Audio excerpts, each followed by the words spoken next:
And yeah, again, my injury. Yeah, I've been freaking sidelined for like 6 months now. Are we on the past the road to recovery? Like no. So here's a fun little story surgery, for you guys. Yeah. Oh wow. You had it. Yeah. Oh, okay. So this is what happened. That's what I meant was, are you on the road to recovery? No. Like, oh, the surgery didn't go well. I just had the surgery. Okay. So this is what happened. So after the fight, I break the arm somewhere in the fight. I don't even know where. They sent me to the ER to go stitch up my eye. I had a huge cut. While I'm sitting there, my arm swells up. And then, you know, like after that post-fight adrenaline dump, you start feeling things.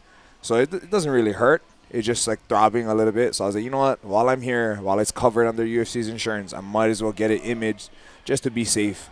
I'm waiting there anyway, 4 or 5 hours. So I get it imaged. Guy comes back. He's like, oh, so your arm is fractured, but the good news is it looks like it's still in line. It hasn't moved. So we're just gonna put a splint on you. You go see an orthopedic, blah blah blah. And so he made it like, oh, it's nothing, you know, like hairline fracture, whatever.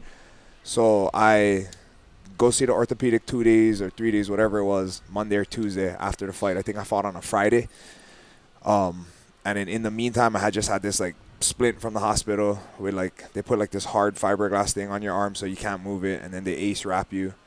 So I go to the doctor. He x-rays it, and same thing. He's like, oh, okay, so good news, bad news. Bad news is it's broken. Good news is it hasn't moved. It's in place. So 4 to 6 weeks tops, you'll be fine. We'll put you in a full arm cast for 2 weeks. After that, we'll put you in like this fast form thing, which is a brace. But for the first 2 weeks, you'll wear it like a cast, so you won't take it off at all, not even to shower. But after that, so that would be 4 week mark. So 2 weeks with that thing on, and the 4 week total mark, you can take it off and shower and do what you got to do. Just put it on after. So I was like, okay, cool. Like, very optimistic. I'll go to the gym, work out, do right side stuff, do what I can do in the meantime. Anyway, 6 weeks come. Oh, still not healed. You got to keep it on. 8 weeks, 10 weeks, boom. Anyway, we hit all the way to and then in the meantime now, from about like 8 to 10 weeks, I got cleared to like start going back to the road to recovery, doing certain stuff. So I was working at the PI, doing what I can do. But my arm felt good. Like I could bench press and everything. So 3 months in, the doctor is like, oh, it doesn't look like it's getting any better. I want to do surgery. So I was like, oh, that's like 3 months in now. This is post-fight. So I was like, I'm going to go get some other opinions. So I went to see 2 other doctors. Both of them told me that that I should wait. You know, natural healing is the best course, blah, blah, blah. But the last doctor I seen was like, I don't know why any of the previous doctors didn't do this, but I'm going to order you a CAT scan, and let's go see what's, you know, give us a better idea of what's going on.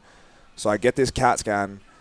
The results come back and says that there is no bridging of the gap. So basically it's not healing. Yeah, it's not healing. So at that point, he still was like, you know what, I want you to wait if you can, blah, blah, blah. And I was like, look, if I was waiting on 100%, like in 6 months, you'll 100% be healed. But not, in 6 months to a year, you may or may not have to do the surgery. So I was headed to Hawaii for my daughter's first birthday. So I was like, you know what, I'm just going to go do this. And then I couldn't get into surgery that quick anyway. This was like a week or 2 before that. So I was like, when I come back, I'm going to just do the surgery. So I got back from Hawaii in early November. Yep. And then I scheduled the surgery right away. He still wanted me to wait, the doctor. And I was like, I'm not waiting. And he was like, okay, go do another CAT scan just because even if you're going to do the surgery, I'll do this anyway. Went to get the CAT scan. CAT scan was like, looks the same as it did a month ago. So we did the surgery November 27th. He tells me, oh, it's going to be an hour half tops. I was under for 6 hours. Jeez. Yeah. First time I ever been under. Woke up sick as a dog. Just puking my guts out. Were they giving you Coke and Ritz crackers? Or not Ritz crackers, but them. Yeah, crackers and Sprite, I think. They gave me soda or apple juice or something. Me too, as they were wheeling me out. Get the fuck out of here. Yeah. No, and they were like trying to get me to go, and I was trying my hardest to get up, and I just couldn't. I would get up, and I would just fall back down. And then anyway, the doctor came to see me after when I was like a little bit more coherent, and he's like, you know what? It's a good thing that you opted for surgery because when I went in there, I just touched your bone and it moved. So it wasn't connected at all. He was like, I can't believe that you were doing what you were doing with your So it's a bone. full break. Yeah. So I think, and I'm not gonna mention any 3 names. months you were like that. Yeah, and I think they missed it in the beginning. Yeah. So when I first went in, they X-rayed me here and here, and then maybe about 4 weeks in. Show me where they X-rayed you again. So here, I don't know the names of it. This is like your forearm. I'm just doing it for radio. For Yeah. the forearm. Yeah. So Because I saw you hold on to here, and I don't know if you meant oh your no, bicep. no. Okay. I just meant the position. The position. Gotcha. So they- forearm to hand. Yeah. So they Elbow to hand. No, so palm down. They X-rayed me here, and then here, and then maybe 4 weeks in, the girl X-rayed me like this, and then that X-ray showed the underneath was like fucked up, and I can show you guys a Is picture. that the ulna? The ulnar. Okay. Yeah. Ulnar and the radius, I think. Yep, are the ulnar. two, Yep, right? that's the one. Wow. And then I asked her, I was like, "Oh, how come I've never did this X-ray before? Why is that?" He's like, "Did he want to see something?" And then she's like, "Oh," like she basically just did it on accident. She was like, "Oh no, we normally just do this and this," and then but that X-ray showed like the underneath, the inside of the break was all fucked up. So I think they kind of missed it and tried to, I don't know, maybe just downplay it. Damn. And maybe because they were like, "Whoa, we're a month in, let's just continue this course." And I did the whole bone stimulator. I was taking calcium, vitamin D, E, whatever I could. So let's recap.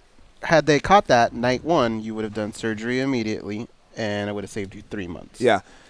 If that's I sad. wish from the beginning that was presented to me, like, here's your options. This, like, because non-union, and that's what Ferguson had, the non-union of the owner, that's like when you get this injury, that's it's not uncommon. It's a big possibility that happens.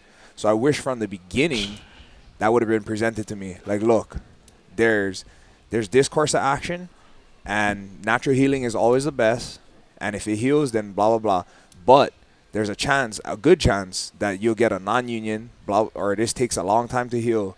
And if it looked like that, like from the because the underneath, and I'll show you guys a picture, you guys will see it. But I wish they would have said that, because then a month in, even 2 months in, if it looked like, oh, it's not healing, I would have been like, you know what, let's just do the surgery then. We tried, and I wish they would have sent me right away, or a month in or whatever, to get a fucking CAT scan. Like, that was the biggest, like, deciding factor for me. The CAT scan saying that it ain't healed at all. There's no bridging. I was like, yeah, let's do the surgery. So you don't remember when it could have happened, though, in the fight? Like, if you go back and watch it, can you identify when that happened? No? I can't. Paul I don't know. Felder had the same thing, right? Yeah, I think so. Okay. There's a common one with blocking kicks, or Paul Felder's Yeah. case, missing spinning elbows. But I man, that frustrates me to hear. Thankfully, nothing is serious, but I've heard that before with hernias and other surgeries I've had, where you hate hearing more than a doctor. I don't know why anybody didn't ask you this before, but let's do this test, and that really makes you angry, because you're like, yeah, why didn't someone before? Now going forward, if fucking something like this ever happens again, okay, I know. But like I said, I've never ever had surgery before. I've never been in this place before. So going by what they say. Message to young fighters, then, right? Learn from that. Yeah, message to young fighters. Anything you have, thoroughly ask. Yeah, and any other fighter out there, Yeah. you know, if you guys fucking dealing with something similar, hey, hit me up, and I'll talk you through my experience and tell you my experiences, and maybe, I don't know, give you some advice. There you go.